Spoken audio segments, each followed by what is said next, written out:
করলো। আরে বিএনপি কি করবে?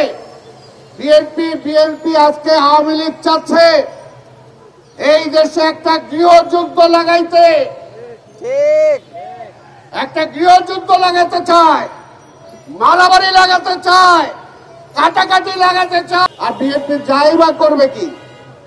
বিএনপি নির্বাচন করতে দেন না, জিততে দেন না, জিতলে ক্ষমতায় বসতে দেন না, চেয়ারে বসলে তারপরে বলেন যে তার কোনো বরাদ্দ দেওয়া হবে না। আর সবচেয়ে বড় কথা যেটা আমরা বিশ্বাস করি, আরে জাতীয় নির্বাচনে তো আপনি খেয়ে ফেলাইছেন। ঠিক আজকে উপজেলা ইউনিয়ন পরিষদ দিয়ে কি হবে? আমরা জাতীয় সংসদে নির্বাচন চাই। আরে ভাই, আগে নিজেরটা কর না, আগে নিজের দলের তো বলেন। বারবার হুমকি দমকি দেওয়ার পরও তো আপনাদের দলের কাউরে এখনো বসাইতে পারেন নাই। ঠিক আর নির্বাচনই তো বলছে এটা নির্বাচন আমরা আর মামুরা, এর বাইরে কেউ নির্বাচনে আছে? আপনার চারদিকে তাকায় দেখেন না, আপনার যে বিরোধী দল জাতীয় পার্টির কোন প্রার্থী আছে? খুঁজেও পায় না।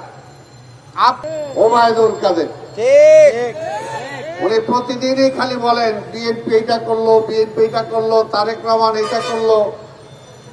আজকে উনি সবসময় খালি এটাই বলে বেড়ান। উনি নাকি বলছেন যে বিএনপির মধ্যে কোনো গণতন্ত্র নাই, এটার জন্যই নাকি আজকে সারা দেশে উপজেলায় আমাদের নির্দেশ না মাইনা অনেকেই সেখানে অংশগ্রহণ করছে। তার সাথে যে আরো কোন 15 দল না কয়জন বানাইছেন, ওই 15 দলের একজন করে 15 জন আছে কিনা এটা তালিকা দেন। আপনি যখন আমাদের তালিকা চান, এটাও তালিকা চাইলাম, দেন না, খুঁজে পাওয়া যায় না। কারণ কেউ আজকে নির্বাচনে যায় না, কেউ না। আমার বিএনপির 2-4 জন যারা গিয়েছে আমরা বলেছি তাদেরকে বিভিন্ন ভাবে নেওয়ার জন্য তাদের ব্যবস্থা গ্রহণ করা হয়েছে। আগে জাতীয় সংসদে নিরপেক্ষ নির্বাচন হবে তত্ত্বাবধায়ক সরকারের অধীনে, তারপরে সেই সরকারের অধীনেই অন্যান্য সব নির্বাচন হবে। ঠিক আপনি নিজে উপরেরটাও খাইবেন, নিচেরটাও খাইবেন, আর খালি বলবেন বিএনপি কথা কয় কেন, বিএনপির ধর আর জেলে বাঁধা। আর আমাদের কিছু ওয়েলিশার আছেন, তারাও বলেন আরে বিএনপি কি করলো, বিএনপিরও আসেন নাই। আর বিএনপি করে আমরা তো চ্যালেঞ্জ দিলাম, পারলে যদি সাহস থাকে আসেন না।